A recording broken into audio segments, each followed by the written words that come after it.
Hello and welcome to the Eye on the U podcast, the Miami Herald's Miami Hurricanes podcast. I'm David Wilson, and I'm joined, as always, on the other line by Susan Miller-Degnan, our Hurricanes beat writer here at the Herald. Susan, what's going on? Well, I'm a little under the weather. That insidious virus finally got me after 2.5 years. Yeah. After 2.5 years, I didn't think it could happen, and it finally got me. I guess that's what a week in Disney World can do, right? When you're in the mass of humanity and our A week in Disney with your kids, grandkids, babies, sick all over the right. place. It was inevitable when you spend a whole week with a bunch of children and babies that you were going to get sick, right? You didn't know you were going to get COVID, but you were going to come back and get sick. For sure. And not one, and yeah, sick like 24/7. Okay. Yeah. They're always whatever. And what are you going to do?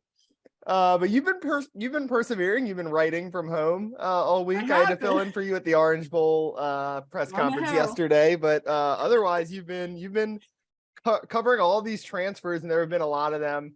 That is our main topic today. It's recruiting season also, but I think we'll do more recruiting stuff next week, which will be our last episode before signing day. This week the transfer stuff is the big story. What are we up to? 14 right now for Miami 14. that have transferred out. 14. And there'll be more. And there will be more. And honestly, we're recording this Thursday morning. Kind of probably like expect at least one more today, right? Just like based on the way things go. Hopefully not anyone too big who will just, kind of throw off what we're going to talk about today. Right. But yeah, it's been, everyone knew it was going to be hectic. It's been hectic. This isn't new, right? This portal madness has been around for the last couple of years. Obviously putting that December 4th, December 5th start date on it has kind of in a lot of ways like made it easier, right? It's like streamlined it. You don't have to worry about it all throughout the year necessarily. Obviously Miami had a couple of guys in the last few weeks of the season basically say they were like going to go, right? So anyway, a lot of transfers going out from Miami. So far, no transfers coming in, although as we know, the portal is a two-way street, and Miami will certainly reload at some of these positions and, find a couple starters here and there.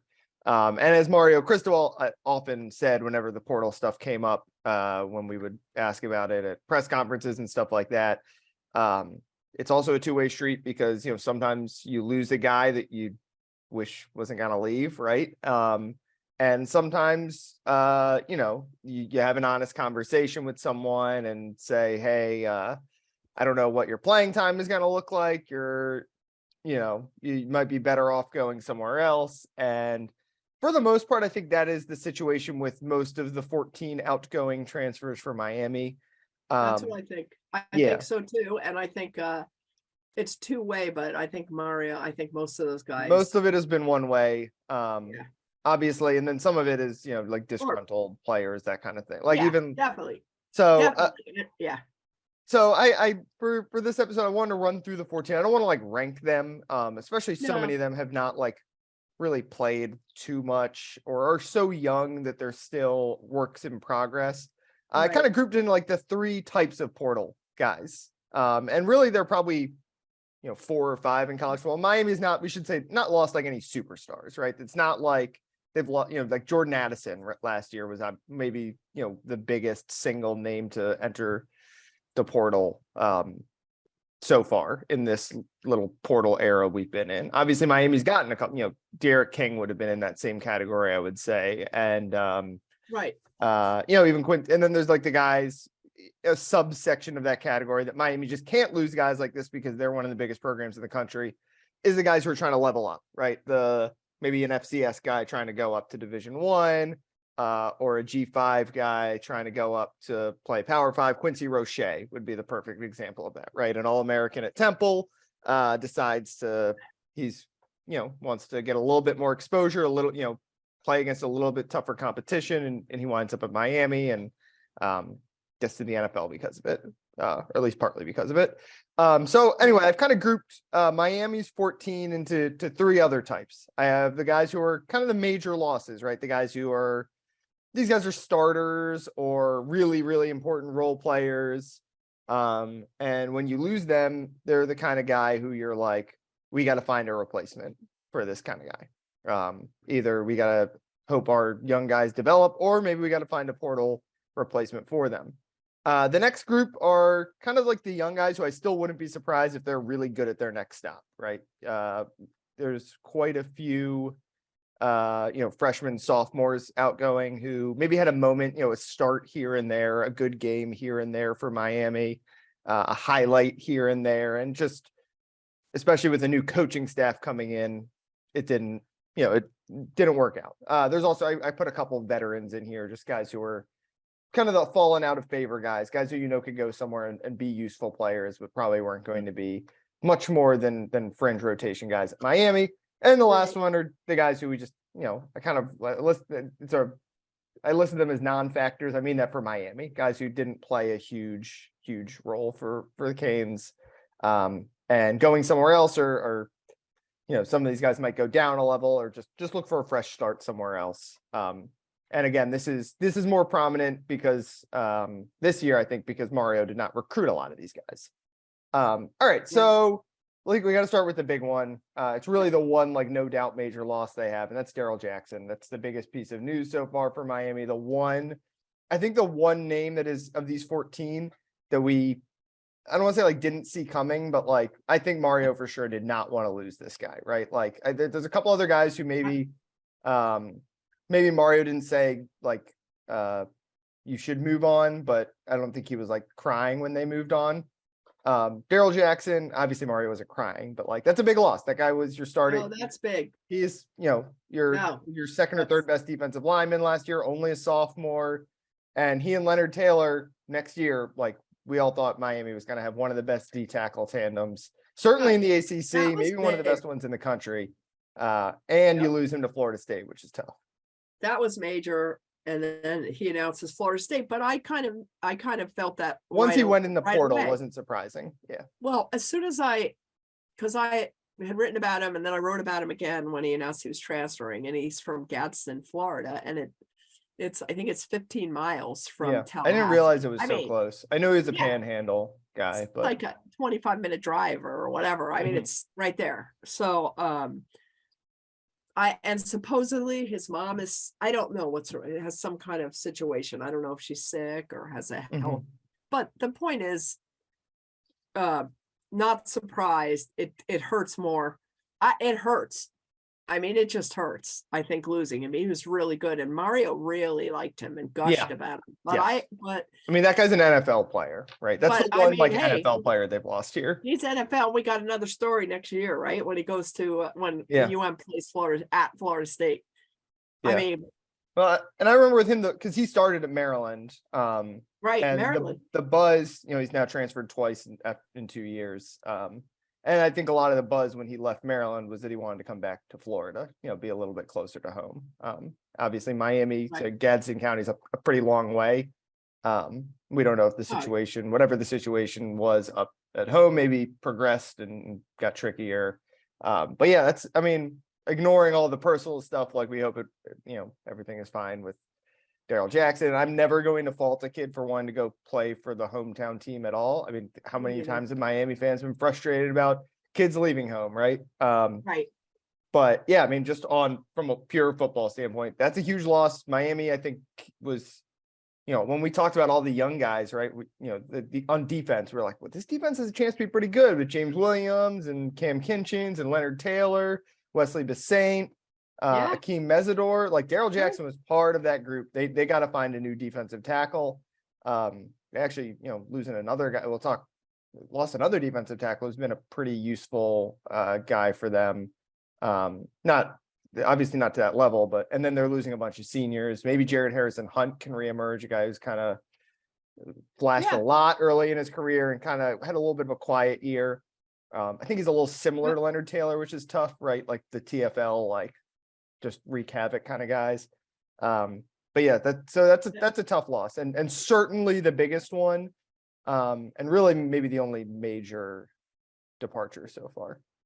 Yeah. I mean, I think so. And I don't, and I think I'm look at your little cheat sheet here, and I think that I think Keyshawn Smith is a valuable player. Who he was, everybody was saying, I saw all the stories and people were saying, oh, he was a pretty good returner. He was number 1 in the nation, David. Yeah, he was awesome. Like, he was making mid-season All-American teams. Yeah, like, he was number awesome. 1 in the nation. That's not pretty good. Okay, returner. I liked him. I liked him, period. I'm not his coach, so do you remember last year? Not this season, but last season. I mean, when the players were talking about him, he could really sky and make some nice catches and stuff. He never really came through that way. Yeah, he was kind of a pure deep threat, right? Like, once every couple of weeks, they'd hit a bomb to him. And that's a valuable thing to have. But I'm not sure what happened with him. But I think I think special teams are so important. And I think Mario thinks special teams are important. I just think they're really important. And I think that's a big loss. But Mario, there was a situation with his mom. Yeah, Barry Jackson, I remember a couple weeks ago asked, and Mario was, there'd been a couple situations. That always happens. It's college football, right? Parents of players are active on social media, I guess we should say. And right. Yeah, it seemed like there were some disagreements there with and then right away yep. And then Mario's like, well, any parent is welcome to come pick up their kid. That became like a meme or whatever. Exactly. They can pick up their kid anytime they want. That actually was a classic. That was great from Mario. And it's true. It's true. I mean, parents, oh boy, should not be doing that. I'm a parent, and you just got to have some self-control in those situations. But, and I'm sure he was just thrilled that his mother did that, but maybe not. Who knows? Anyway. Yeah. So we should say, like, Keyshawn Smith, I think, falls in the bucket of, like, there was clearly a disagreement of some kind. Exactly. Like if it could have worked out, like, he's talented enough that you wish it could have worked out, because even if he never panned out as a great receiver, he was at least a very, very good special teams player. Right. The last guy I had in, like, the kind of fringe major loss category would be Jalen Knighton, who I know had the fumble issue this year. Never quite as consistent, I think, as people had hoped. And maybe he was going to drop down in the rotation when Don Chaney gets back, Trevante Citizen. But I mean, that's still a guy who, started a bunch of games for you, rushed for 100 yards against Georgia Tech, like 3 weeks ago or 4 weeks ago. Was a really good receiver. He was in 2021. I mean, he looked very receiver. Promising. Yeah. He led the team in touchdowns. He led the team in rushing in 2021. But and I liked him. I just liked him, not because he was a buck, I promise. But I just anyway, the buck symbol for those listening. Yeah. All right. Anyway, I liked him a lot, but I feel bad for him. He fumbled several times. Some of the fumbles weren't even recorded in the stats. And he had a great 118-yard game at Georgia Tech, but I think that was, honestly, it's a very good move by him. Yeah, I think so too. Yeah, I think he's definitely good enough to go, maybe not a Miami level, still Power 5,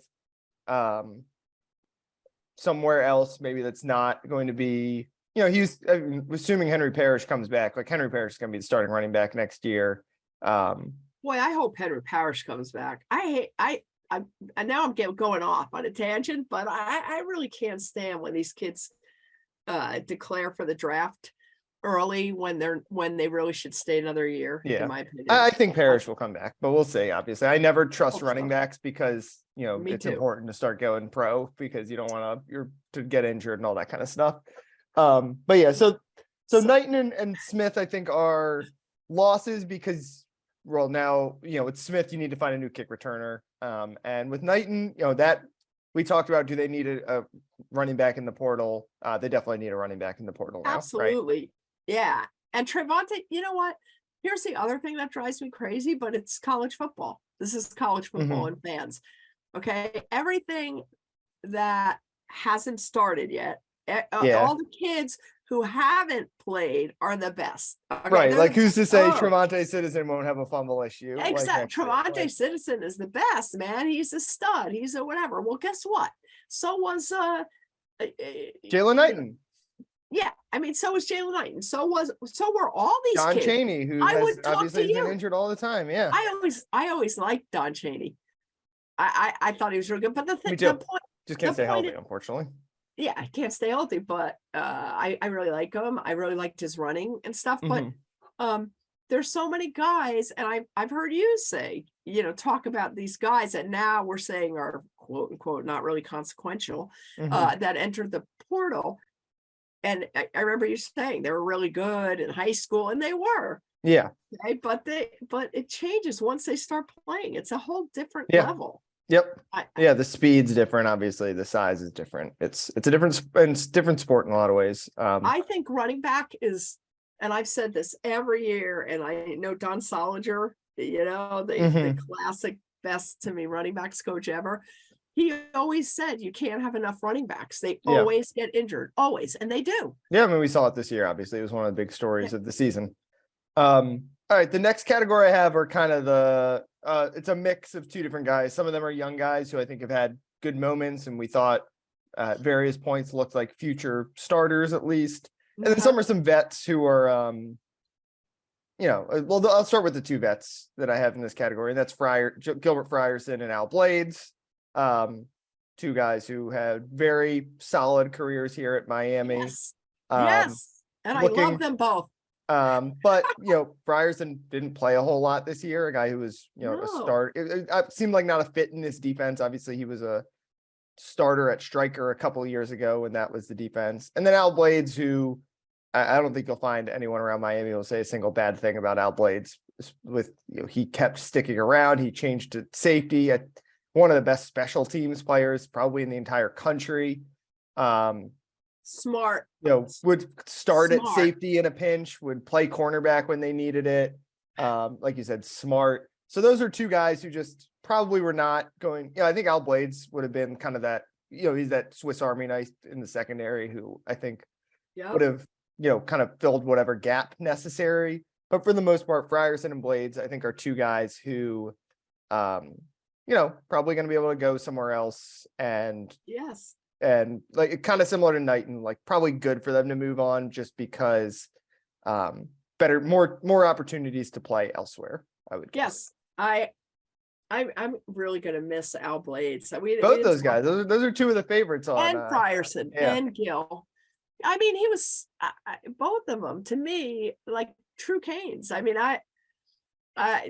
Gil was so excited about being a Hurricane. He was always, I don't know. I just don't know what happens behind the scenes, but I always thought he was talented. I don't know. Yeah.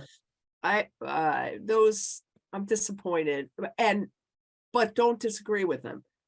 I do not disagree with her because it was obvious Mario didn't play Gil, and Blades the same thing. I really hope they do well wherever they go. Yeah, that's all. I'm gonna miss them. The rest of this category, I have Romello Brinson, I have Avante Williams, I have Elijah Roberts, and I have Jordan Miller, who's actually an older guy too, but I don't think ever turned into the. I think he actually had a very good career for like the level of recruit he was. He was not a huge recruit. He was a very late addition to that recruiting class and wound up being a pretty solid rotational defensive tackle. And they're going to miss him, especially. He's the guy I was talking about losing Daryl Jackson. It kind of hurts. Like now you're replacing, obviously you lose like Jake Lichtenstein, Antonio Moultrie to graduation. Now you lose Jake Jackson. Is trying to get a 7th year. Oh, is he? I missed that. Okay. That would help Miami because they're going to be thin there. He's trying to get his 7th year. And he's another one. We didn't see him that much, but I thought he was good. He looked very good in the spring. Obviously, he was the star of the spring game and smart. Another smart one. Yep. I'm thumbs up for Jake. But anyway, so Miller is a tougher loss because you lose Jackson also because you just need bodies there right now. They gotta go get defensive tackles. As for Brinson, I think we were all pretty excited about him early in his career. Obviously, he made the incredible catch against Central Connecticut last year. But you know what? Highlight real plays every once in a while, but never put it together. And Jake Garcia loved him. Yes, well, they came in together. Yep. Yeah, and I think he was Jake's guy, quote unquote. But I think they might have been roommates in that Clemson game. What was that? I think they might have been roommates at one point. Jake maybe, but I'm not sure. But in that Clemson game, a couple weeks ago or whatever, he made that catch toward the end of the game, and then that struck the pose where he kind of stopped and then pointed. The first down dance kind of thing. That first down, he like froze and pointed. It was really over the top and kind of obnoxious. I thought, I was like, oh man, that was such a bad look. I mean, to me, as soon as he did that, I was like, cross him off. Okay? Yeah, Mario doesn't like that kind of stuff. Oh my God. If I were a coach, I would hate that. It's very embarrassing for the program. UM is getting killed by Clemson and humiliated, embarrassed again.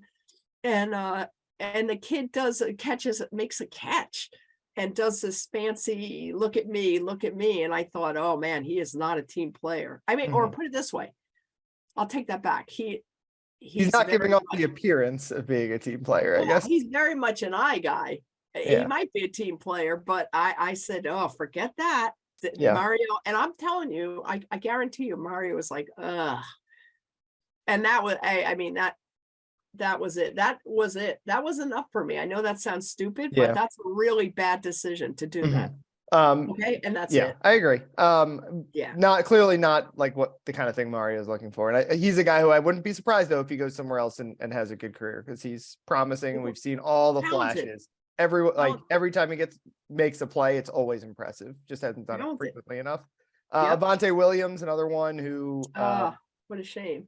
Came in, has had a very rocky career at Miami. Obviously, a medical issue kept him out his entire first year. He got charged, and charges later dropped for a domestic violence issue going into his second year, gets suspended, finally shows up, gets on the field for the second half of that year and looked awesome at various points. Got his and this year just fell out of the rotation. Al Blades was playing over him. Again, seems like we don't know everything behind the scenes, but seems like was not clicking with the new coaching staff. But like Romello, he'll go somewhere else and could be a star. Like, would not be a surprise at all. Right. But he is not, I guess, I don't know, just not a Mario guy. Yeah, for sure. The last one I have on this category is Elijah Roberts, who I don't think he was that bad. Actually. No, he was pretty good. Another guy who they probably could use since they're losing Daryl Jackson. Defensive end. A great kid. Yes, and great family. And great family. Mom always sings the national anthem at Heat games. The mom's the best. She's a sweetheart. And he, I was sad on that one. Yeah, I think, but he's another one who it seems like, just kind of probably get more opportunities elsewhere. It would be my guess, right? Because I don't think there's any reason, doesn't seem like there was any strife with the coaching staff or anything there. He never gave off again, we don't know everything behind the scenes, but seems like he's just going to get more opportunities elsewhere. The fringe guy I realized I put Thad Franklin in the last category, but he could also fall in here because I think we like him as a short yardage guy. You love Thad. I like that a lot too. But he was just kind of out of the rotation by the end of the year, and that was with a bunch of injuries. Like, it was clear like it wasn't clicking with his staff. Right. I'm sad about that one too. There's some of the guys, but I think he'll do well. I mean, some of these guys, like I said, the ones we talked about, I'm happy for them that they get chances, and they will get their chances. All these guys that we talk about that. Yeah, especially the ones we've listed now, like those guys are all probably going to still be Power 5 or high level G5, American, high level G5, Power 5 type guys still. Yeah, I think, I would guess. Yeah, I really do wish them all well, all of them. So, and I do, by the way, I saw you put in an email to me, portal madness. And it is kind of madness, by the way. I think some fans have written to me, privately and said, this is ridiculous. Okay. Yeah. I understand I'm following it, but it's ridiculous. And I honestly, I kind of think it's ridiculous too. I mean, it's chaos. It's been limit. It is kind of ridiculous. I understand why some of them are leaving, but it's to me, in a way, it's kind of sad. I mean, the great thing about college football, it was always rah, rah, rah for your team. And yeah, I mean, I always, I grew up a huge college basketball guy growing up in Maryland. Yeah, forget basketball. You loved seeing them be freshmen and struggle and have their moments, and then be sophomores and they're a little bit more mature, and then they're stars later, right? And you don't get that the same way with the portal stuff. Obviously, you get it with some guys like Cam Kinchins, right? Who's, I mean, like that guy's going to be at Miami, and it's an incredible story to watch him grow from a freshman to now, or but David, these guys leaving, all of them leaving, the whole damn country. It's just, I mean, it's obviously not unique to Miami, so but it's a whole new sport now. It's not you're part of a team and you stay part of a team. I mean, it used to be you transferred, you had a year, you had to sit out a year. I love the grad transfer rule. That if you graduated, you could immediately come in. Okay. I really like that. But I don't know. I don't know how they could do it. I have no idea, but it just seems like everybody's doing it and it's contagious, and it turns it into a game for coaches. I don't know how Mario can handle all this. I mean, you're talking about recruiting the youngest kids in high school, and then recruiting the transfer. It keeps changing, and not knowing, by the way, a 45-day window. For example, no quarterbacks at Miami have left. Okay. But a ton of other quarterbacks have left. So it's like it's a game. It's a definite game. Who's watching to see, like, who's waiting to see who goes where? To me, it's like so stressful. I don't know how the kids deal with it. I wonder if it would be better off tightening the window. Like, you think about like the way like NFL or NBA free agency works. Like, who's gone, right? Who's leaving, and then you build your team based on that. Like you're saying in college football, like you said, guys could be watching and seeing who's in the portal, and then they could decide on the 45th day, all right, there's a bunch of quarterback openings. Why don't I go somewhere and find a job? I wonder if we tighten it, maybe like the early signing period, like a 3-day, 1 week window or something. I wonder. Can you imagine? That would help. Yeah. I have to push it back a little bit more, because you want the guys to be able to meet with the coaches, and that's part of it, right? Is like you have your exit meetings basically, and the coach, like, you want a guy who's probably going to be out of the rotation or whatever to be able to go find somewhere else if he's an older guy. And what happens if somebody does it late? Like, okay, so Mario starts recruiting and saying, okay, we're interested in you. Somebody's in the portal. Then all of a sudden in 2 weeks, some stud gets in there. You really want him more. Yeah. Or, Mario, or you get a transfer on the 40th day, and all of a sudden that means that some other player is like not going to play at all, and they want to go somewhere else. Like, it's hard. It's really hard for everyone. I know the high school coaches hate it because it's less offers out there for that's true. high school I never recruits. thought about that one. Or certainly makes it more complicated. I mean, eventually that's mostly it's the COVID year and the extra year of eligibility. There's just more people trying to play college football right now than there are spots. More D1 caliber players than there are spots available. But yeah, it makes it really hard for everyone involved, I think. Like, obviously there's a lot of benefits, especially for, I think, players who can find better situations for themselves. But I think it's also really hard for everyone involved too. And and by the way, I have to add that the players' messages are I'm not trying to put them down or anything. But they're kind of funny in a way, because they all talk about, I love everybody in this program. I could never want more from a program. This is the most valuable thing I've ever had. You wouldn't believe how much I've learned. With that said, I'm going into the transfer portal, so, but they're doing the right thing. Yeah. The last week we've delayed long enough. The last couple I have here is like kind of the guys who we never really saw much of. And who knows what's going to become of them, but fresh starts are probably good. Alan High, Jalen Harrell, Keyshawn Washington, Isaiah Dunson, who we actually did see a little bit a couple of years ago. Yes. When Miami had he had an interception, didn't he? He did, I think. He had two. Miami had a lot of cornerback injuries that year, and he got on the field and actually looked pretty promising. I think he was a pretty big recruit. But I don't remember seeing him like play a meaningful snap all year this year. I don't understand. He had the last interception of one season and the first interception of another season. I remember that. And this is what I'm talking about. I also kind of combine him and Marcus Clark.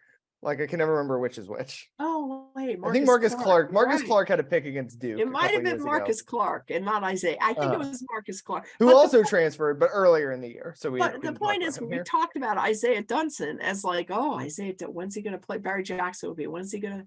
Yeah, Isaiah Dunson. When's he going to? But remember, the guys who haven't played are the best, right? Yeah. Well, Mark Pope who's the ultimate. We make fun of Barry all the time for all the Mark Pope questions he asked. He's in the portal again, so. You never know who's going to pan out, how long it's going to take. By the way, if you're in the portal more than one, you have to sit out, right? You have to sit out, but once you graduate, you still get the grad transfer free. So you get one free transfer. Correct. And then you can obviously get a waiver, which you think is going to happen with Daryl Jackson up at LSU. And then once you graduate, you also get the grad transfer rule still exists where you don't have to sit out. I like that. But Mark Pope, I can't imagine. And I believe when you transfer down a level, you also don't have to sit out. So like Mark Pope went to Jackson State. No, you don't have to. FCS, you never have to. So he never had to. Yeah. You never have to. Yeah. But and now he's transferring from there. I mean, that if that isn't a red flag, I don't know what is. Yeah. All right. I think we can wrap things up there. We're going to talk recruiting, but we're running out of time. I guess we should just run through the recruiting news from the last week.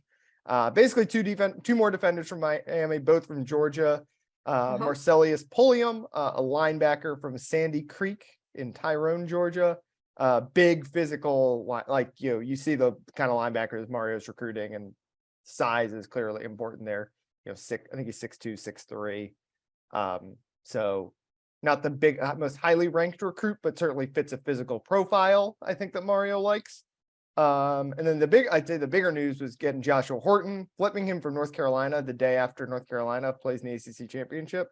So two flips for Miami in the last 2 weeks here from conference championship caliber programs. Horton, defensive lineman from Langston Hughes High School, which I love Langston Hughes. It's a cool high school name. But yeah, we know Mario loves his linemen. It's a defensive lineman. I'd say the other big pieces of news are Samson Okunlola and Ruben Bain both set commitment dates for next week. Okunlola, 5-star tackle, set for next Thursday, I think, right? The 15th. Ruben Bain set for next Friday during the state championship, Miami Central American Heritage State Championship. I'd be very curious to see how he pulls it off and if that one holds, because I think that's going to be tricky to pull off a commitment during a state championship game. I definitely feel good about where Miami sits with Bain. Although he is visiting Florida State this weekend. Yeah, I don't like that. I don't, not that I don't like that for him. I think kids should go. Yes. I think kids should go. Yeah, the last visit is usually a good indicator. It's their life. And a lot of times last visits are it, and Florida State is like, and Daryl Jackson now is, I don't know. I just, I get a bad, I think they should go less than a minute we have. I think they should visit, but I think it's bad for Miami. I do. Same thing with Okunlola. Yeah, they had all the momentum. I think so. They had all the momentum with Okunlola in the summer. Didn't capitalize then. So those will be two to watch certainly next week. But anyway, we can wrap things up there. You can follow Susan on Twitter at @SMillerDegnan. She's got all your transfer news covered, and there will be more of it, certainly. You can follow me on Twitter at DBWilson2. I've got all your recruiting news covered. So we got the two big angles of this season covered between the two of us. So thanks as always for listening, and we will talk to you guys next week.